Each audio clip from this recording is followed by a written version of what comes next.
Hey guys, welcome to Community Starcraft 2.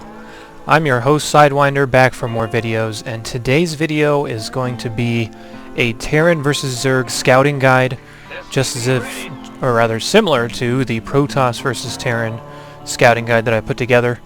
This is going to be a little odd, considering that scouting in this matchup is very dependent on your playstyle, so I have two replays. This first replay is going to be a game between Dimaga, who's the Zerg player, who we're not going to see on the map. I want to keep you guys as blind as Goody is during all of this, and so we can kind of go along with the examples that I have. And of course the purple player is Goody. The reason I chose Goody for this particular one is because he plays a very slow, defensive, different style than a lot of, say, Koreans will play. If you're Korean or if you're really high on the ladder and you're very aggressive, you won't need to scout as much because you'll get scouting off based on having to attack him all the time, and you kind of dictate the scouting information. So I chose to cast Goody's part first, considering Goody is a slower player. Most people that are going to be watching videos like this are going to play a style that's similar to this, so this would be a good way to lead off, but I'll also show you the other style that you can play and how scouting is relevant in it. I can talk today, I swear. So what we're seeing here out of Goody is he's going gas first, and a barracks is coming down, so he is going to go for a quick play, and he has not scouted, as you might notice. Most Terrans will scout as they're building their barracks or just as their barracks finishes, so they can get in there and basically see if the Zerg has started their natural hatchery. So what you need to be looking out for in the first few minutes, obviously, is a 6 pool from Zerg. That means they're going to build a spawning pool as one of their first 6 starting Zerglings, one of their first 6 starting drones. And if they do that, they're just going to flood Zerglings at you until you're dead. So you need to be sure that you're walling off this front door with a supply depot here. A barracks is usually here. He put this barracks a little bit to the side so he could build his add-on, and then another supply depot right here. That's not really scouting, but it's kind of keeping yourself safe if you haven't scouted yet. So what Goody's going to do is he's going to come over here with his SCV now that he's finally scouting.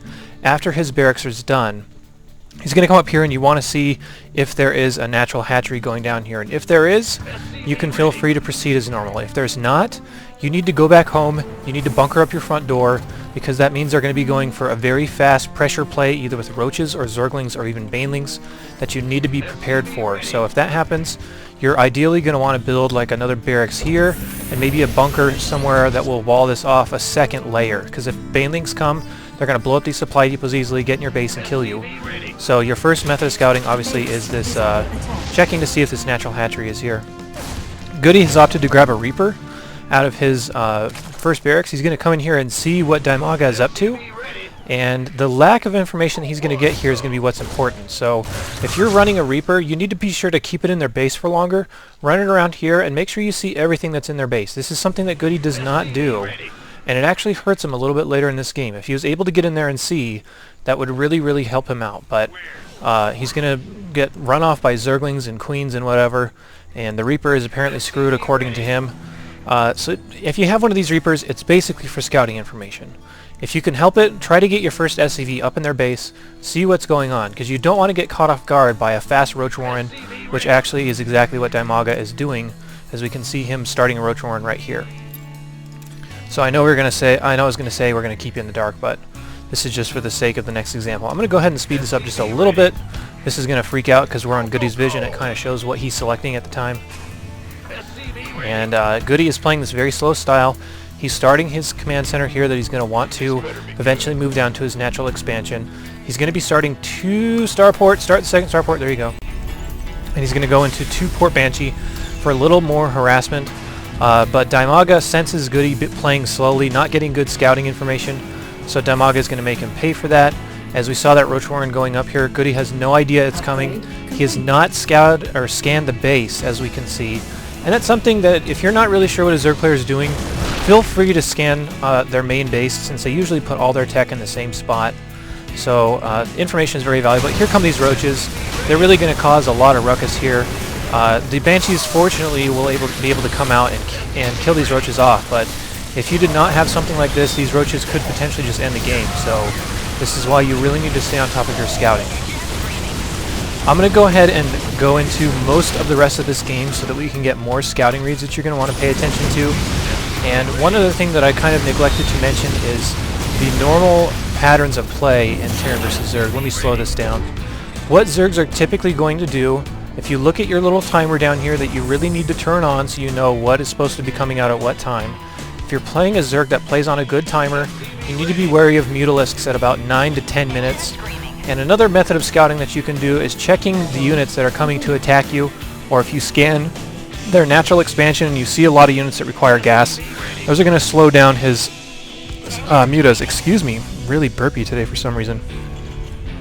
So Damaga obviously got in here. He saw these Banshees that were coming out of here. So his natural reaction is going to be a Spire. You need to kind of jump to conclusions if you're not spending scans on your main base, or rather on the Zerg's main base. So you can figure that if Damaga has seen these Banshees, what's he going to do to counter those? He's going to put out Queens, he's going to put out Spire units. So, and this is about the time the Spire would come around. So if you are rolling around on this time, or if you've scanned and you see a Spire, you really need to start an engineering bay, which Goody already has done, and put 1 to 2 missile turrets in each of your mineral lines. Make sure you also have some other anti-air. Marines are great.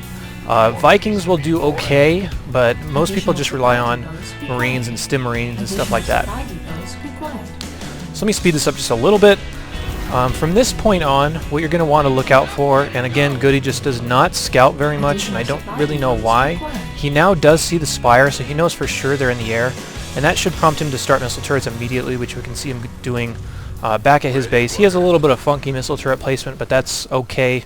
Just do whatever you're comfortable with, but don't overmake missile turrets. So here come the mutas, as you can see. They're going to come in here and do a little bit of harassment, and this kind of sucks if you're a Terran player getting stuck in this position. Just put out the sufficient anti-air, and if you need to leave your base to pressure or whatever, just build a couple of extra missile turrets so they can't come in here and bug you, and then fly back to deal with your push. So after this, I'm going to go ahead and speed this up once again. After this, you need to watch out for an infestation pit, and you need to watch out for a hive. Hive tech essentially is going to be either broodlords or ultralisks. Most of the time it's going to be broodlords, but if they're going for super fast and heavy infestors, you need to be prepared for that, and they can kind of drop that whenever they feel comfortable and whenever they have the gas to burn. And you'll notice Damaga only has about 4 mutas out. It's only 400 gas that he spent into that, so he could be spending his gas anywhere else, and Goody would have no idea. Considering I'm getting these feelings, let's check into Damaga's base and see what's actually going on. So if you look at Damaga's base, the infestation pit's already done. So you can expect this lair to transform into a hive in the near future, and more than likely, since he already has a Spire up, he's going to go for broodlords. And Goody is totally in the dark here. He doesn't really know what's coming for him. His force is really meager, so Goody is kind of behind right now. But we will see him eventually scan the base and see what's going on. Actually, I'm not really sure that's all that necessary. One other tip really quickly, I know this isn't very relevant to scouting information, but if you're in a super slow style, make sure you're making extra command centers to either move out and continue to expand your territory with tanks and Thors and whatnot if you happen to run this style. But essentially, all you need to look out for in Zerg versus Terran, or rather Terran versus Zerg, you're not playing Zerg if you're watching this more than likely, is first off, check for the natural hatchery, make sure it's actually going down.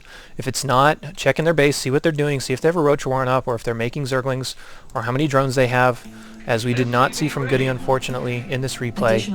And then after that, you're going to want to check to make sure you know what the timing on their Spire is, considering that's usually where they go. Or if they have tons of roaches out, which you can do by scanning the front of their base, it's usually where they sit them. That is the front of their natural hatchery. Then after that, you need to watch out for hive tech, infestors, stuff like that, just as a quick recap. I think that's enough for this replay itself. I'm going to jump into a different replay where a Terran player plays completely opposite of this style, just plays super aggressive, and kind of dictates the scouting by how aggressive he is, in conjunction with dropping constantly, so he can get scouts off without having to burn scans, but rather he's going to scout with his harassing units. So I'll go ahead and jump right into that replay here in just a moment. Alright, we're back here for the second game. This game is going to be between Liquid Jinro and Slayer's Koka is what this comes out to, who's a fantastic Zerg player, and Jinro is obviously a fantastic Terran player if he's been in the GSL for so long.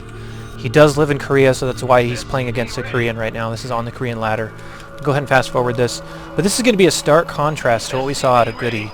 Goody plays a very slow, very mechanical, He just waits until he gets 200 in terms of supply, maxes out, and he'll just push as hard as he can, and he'll either just win or lose right there.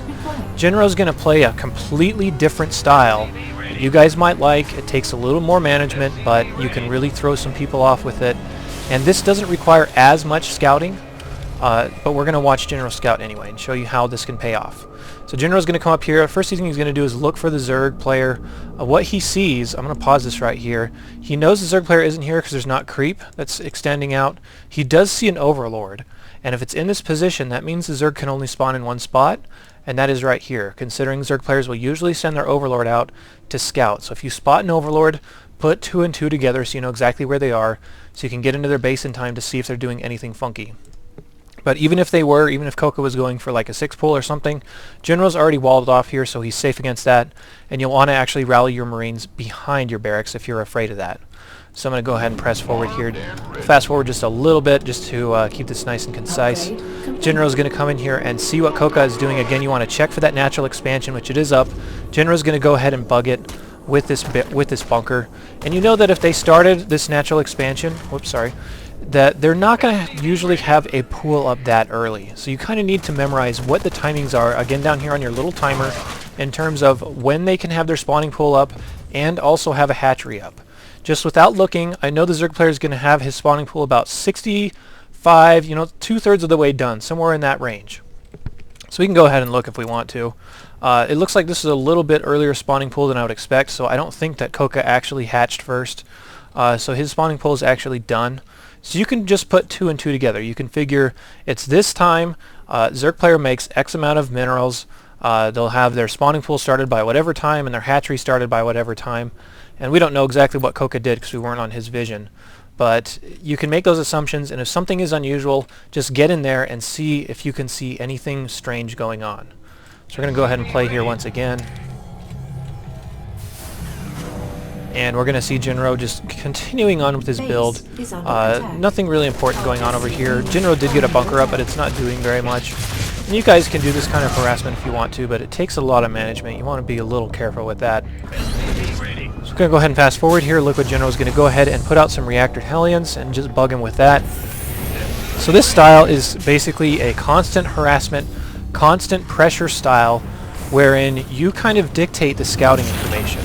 And I'll explain when we get to that point. So we're going to watch General push out here with his Hellions.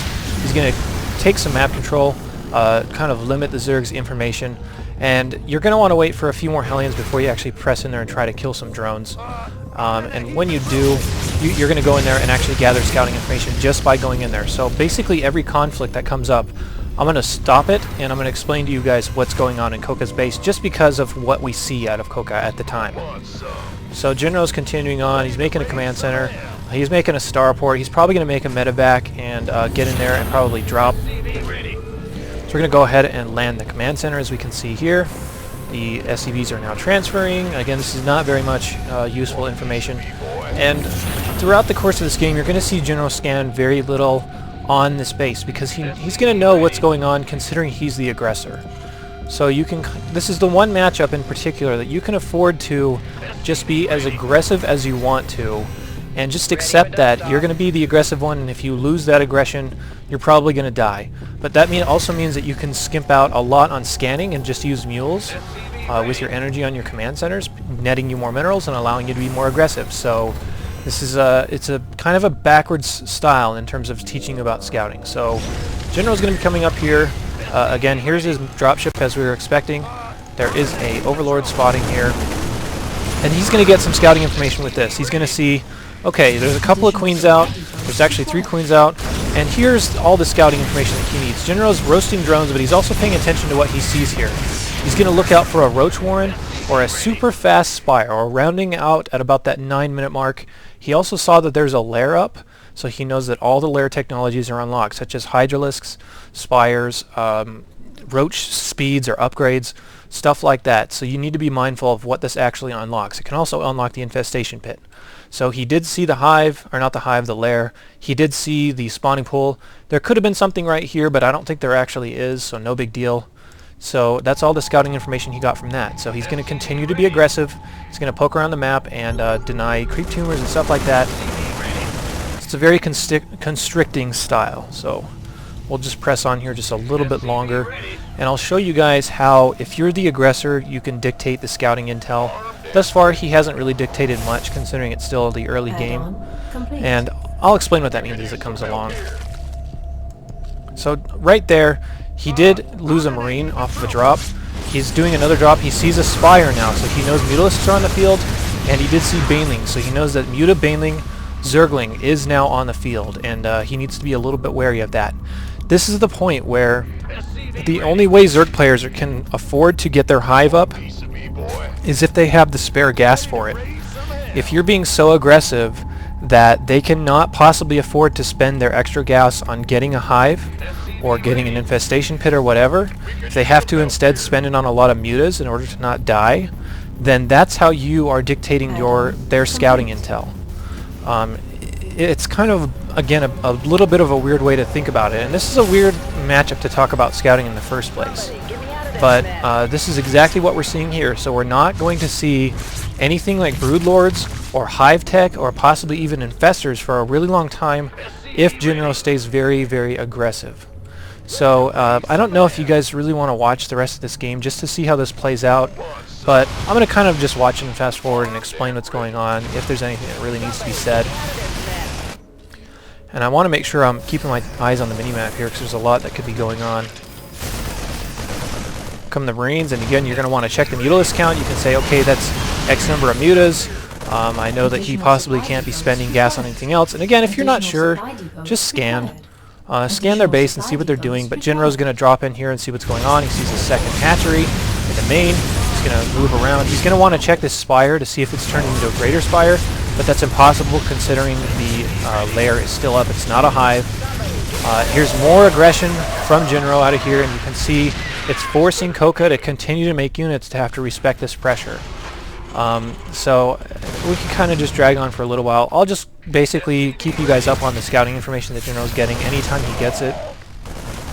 But it's pretty constant, and it's kind of stuff that I've already said, so hopefully that makes a little bit of sense.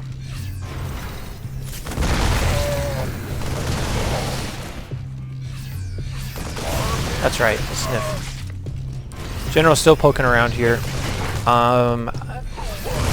From my memory, I don't think we ever see Greater Spire units in this game, but we're going to watch this disengagement because it's fun to watch engagements. Here comes all the pressure up here. General tried to lift his depots and it didn't work. Just getting absolutely blown away by all this stuff. So General's in a lot of trouble. And this is what I mean, that if you run this style and you lose aggression, you lose control of the aggression, and they break you down like this, you might just die. So you need to be very careful about that and make sure you're getting good engagements. But at the same time, General's still bugging Koka in his main, really driving him nuts.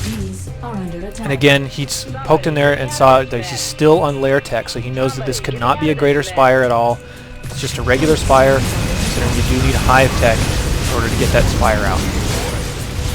So more battles going on. General's trying to bug Koka as much as he possibly can, dropping another Hellion here, killing another couple of drones. He's taking his third. It's pretty late for his third, but considering he's being so aggressive, he's forcing Koka to play slowly, or rather, not slowly, but expand slower than normal as well. He still sees a lot of mutas in the sky, and he still sees that Koka has to devote a lot of gas to that. And eventually, I'm just going to go ahead and stop it here. I think we've seen enough. Eventually what Jinro does is he just bleeds Koka out by killing all of his workers at most of his bases. But you can see that if you just constantly poke and prod in there with units, you don't have to burn scans, you can just make assumptions. You can assume, because it's a fact, that if they're still in lair tech, they're not going to have like a Greater Spire or an Ultralisk Cavern, considering those both require a Hive. So constant prodding like this will do the scouting for you. And again, this is a matchup where you can either take the role as the turtley, slow Terran who just wants to get a bunch of stuff and go kill a Zerg, or you can take the role of, I'm going to be super aggressive and just shove everything in your face, and you're going to have to try and stop me the whole time. So I hope that makes sense. Terran versus Zerg scouting is really not all that complex. There's really just the 3 stages, depending on whether they're on hatchery, lair, or hive tech. Few timing windows you need to pay attention to is the timing of their natural hatchery, the timing of their spawning pool, and then the timing of their spire after that, or the timing of their lair that you can check. You can always scan their units, you can always scan their bases, see what they're doing. You can always run units around the map to see if they have extra expansions, or scan there as well. So don't be afraid to get information, because if you don't have information, it could just kill you, and you don't want to lose to that. So hope you guys enjoyed that. I'll be back for more videos, and hooray, this video should have gone over 15 minutes, and that means I have uploads over 15 minutes now. YouTube has now granted me that, so I'm very glad you did not have to watch this video in more than one part. So just join me in just a little bit. I should have a lot of videos coming up in the next few days, whether it's just pro broadcasts or tutorials or whatever. I'll see you guys then. Take it easy.